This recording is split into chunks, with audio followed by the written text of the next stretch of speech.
नमस्कार। आज हम भारत और ऑस्ट्रेलिया के बीच हुए एक बहुत ही दिलचस्प टी20 मैच की बात करेंगे। हाँ, वो चौथा टी20 करारा ओवल वाला। बिल्कुल।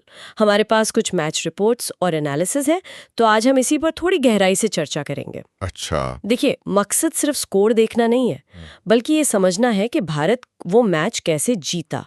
मतलब क्या रणनीति थी, कौन से पल अहम थे। हाँ, और उस मैच से टी20 क्रिकेट के बारे में क्या सीखने को मिलता है, ये भी जरूरी है। तो चलिए शुरू करते हैं, देखते हैं इन स्रोतों में क्या मिलता है। जरूर। तो सबसे पहले थोड़ा कॉन्टेक्स्ट सेट कर लेते हैं। 5 मैचों की सीरीज थी और ये चौथा मैच था। भारत 1-2 से पीछे था। हाँ, मतलब करो या मरो वाला मैच था भारत के लिए, सीरीज बचाने के लिए। सही। और मैच ऑस्ट्रेलिया में करारा ओवल में टॉस भारत ने जीता और पहले बैटिंग चुनी। उन्होंने बनाए 8 विकेट पर 167 रन। अब ये स्कोर पहली नजर में कैसा लगता है, मतलब ठीक ठाक या थोड़ा कम रह गया? देखिए, 167 का स्कोर टी20 में ना हमेशा बड़ा ट्रिकी होता है। न तो आप इसे बहुत बड़ा कह सकते हैं, न ही बहुत कम। अच्छा। इसे कहते हैं कंपेटिटिव टोटल। अच्छा। मतलब गेंदबाजों के पास लड़ने के लिए कुछ था। करारा ओवल की पिच पर यह स्कोर डिफेंड हो सकता था अगर गेंदबाजी अच्छी हो। सब कुछ इस पर था कि गेंदबाजी कैसी होती है, फील्डिंग कैसी रहती है। भारत की पारी में शुभमन गिल ने 46 रन्स बनाए। एक अच्छी शुरुआत दी उन्होंने। हाँ, गिल की पारी अहम थी, उसने एक बेस दिया। पर क्या ये काफी था? मतलब 167-8 का स्कोर ये भी तो दिखाता है कि शायद मिडिल ऑर्डर या डेथ ओवर्स में वो तेजी नहीं आई। सही बात है, गिल के अलावा कोई और बड़ी पारी खेल नहीं पाया, विकेट भी गिरते रहे। हाँ। तो शायद 10-15 रन और बनते तो भारत ज्यादा कंफर्टेबल होता। थोड़ी चिंता तो रही होगी इंडियन कैंप में 167 बनाने के बाद। बिल्कुल। अब आते हैं मैच के दूसरे हिस्से पर, जहां असली ड्रामा हुआ। ऑस्ट्रेलिया चेस करने उतरा 168 रन। शुरुआत कैसी थी उनकी? शुरुआत ठीक ठाक थी ऑस्ट्रेलिया की। मतलब पहले कुछ ओवरों में रन अच्छे रेट से बन रहे थे। अच्छा। हाँ, एक समय लग रहा था कि वो आराम से लक्ष्य की तरफ बढ़ रहे हैं। स्कोर काफी सॉलिड दिख रहा था और भारतीय गेंदबाजों पर थोड़ा दबाव भी था।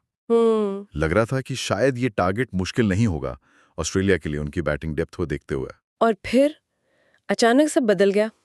एक मजबूत पोजीशन से ऑस्ट्रेलिया की पारी, मतलब ताश के पत्तों की तरह ढह गई। हाँ, बिल्कुल। सिर्फ 119 पर ऑल आउट, वो भी 18.2 ओवर में। भारत 48 रन से जीत गया।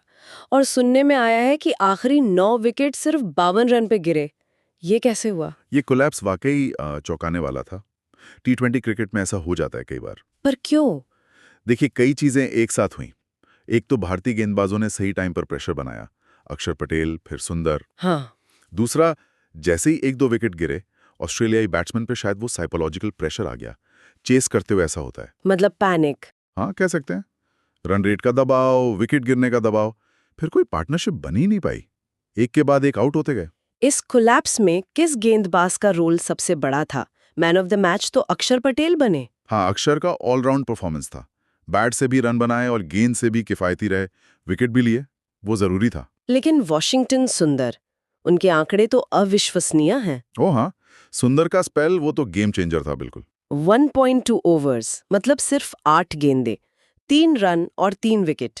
ये कैसे मुमकिन है टी20 में? हाँ, आंकड़े तो मतलब असाधारण है, पर सिर्फ आंकड़े नहीं, उन्होंने विकेट लिए भी तब जब ऑस्ट्रेलिया मैच में बना हुआ था। अच्छा। उनके उस छोटे से स्पेल ने ना सिर्फ रन रोके, बल्कि ऑस्ट्रेलिया के मिडिल ऑर्डर की कमर ही तोड़ दी। ये दिखाता है कि टी20 में 1-2 ओवर का अच्छा स्पेल कितना फर्क डाल सकता है। क्या खास था सुंदर की गेंदबाजी में उस दिन? सिर्फ अच्छी लाइन लेंथ या ऑस्ट्रेलियाई बल्लेबाजों ने गलतियां की? देखिए, दोनों बातें थीं। सुंदर ने बहुत क्लेवर बॉलिंग की, पेस चेंज किया, सही एरिया में बॉल डाली, बल्लेबाजों को रूम नहीं दिया। लेकिन हाँ, ऑस्ट्रेलियाई बल्लेबाजों की तरफ से भी दबाव में गलतियां हुई।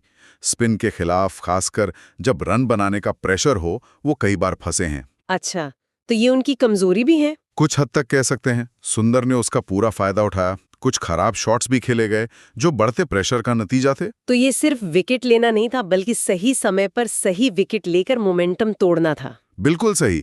टी20 में मोमेंटम बहुत बड़ी चीज है।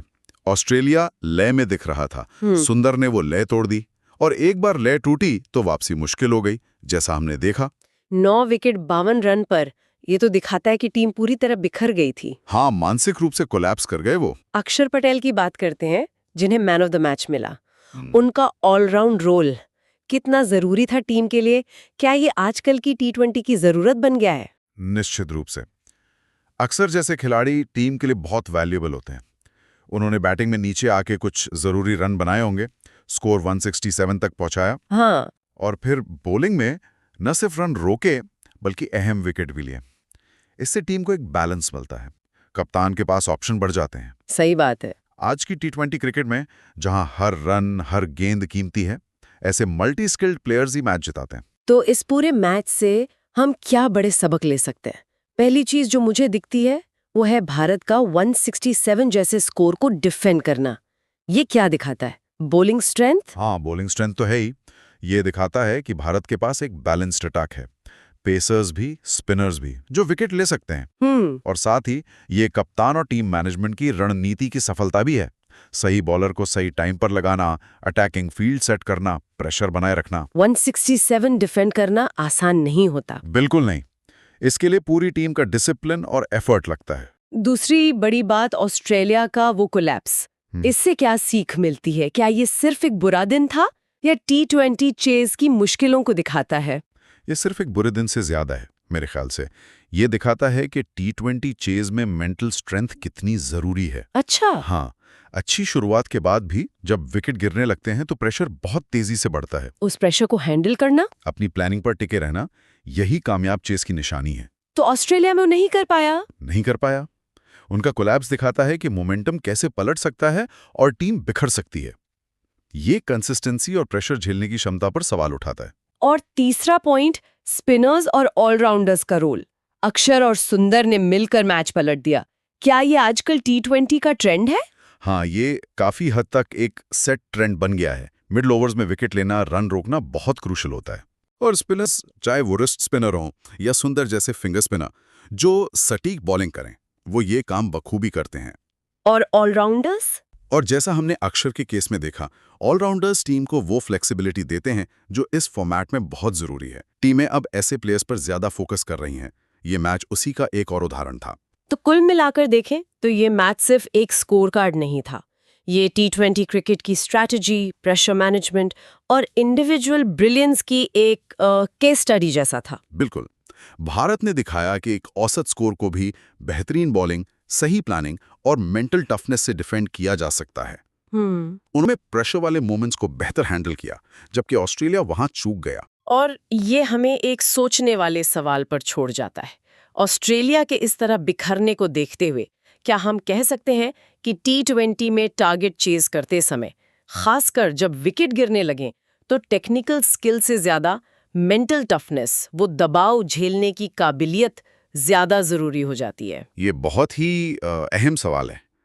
टेक्निकल स्किल तो चाहिए, उसके बिना तो आप खेल ही नहीं सकते। हाँ, वो तो है, लेकिन T20 चेज का जो प्रेशर कुकर माहौल होता है, उसमें अक्सर लड़ाई दिमाग की ज्यादा हो जाती है। सही टाइम पर सही फैसला लेना, पैनिक ना करना, शांत रहना, ये गुण शायद कई बार प्योर बैटिंग टेक्निक से भी ज्यादा मायने रखते हैं जब मैच फंसा हो। ऑस्ट्रेलिया के इस कोलैप्स ने निश्चित रूप से इस बात को और पुख्ता किया है। इस पर आगे भी काफी सोचा जा सकता है।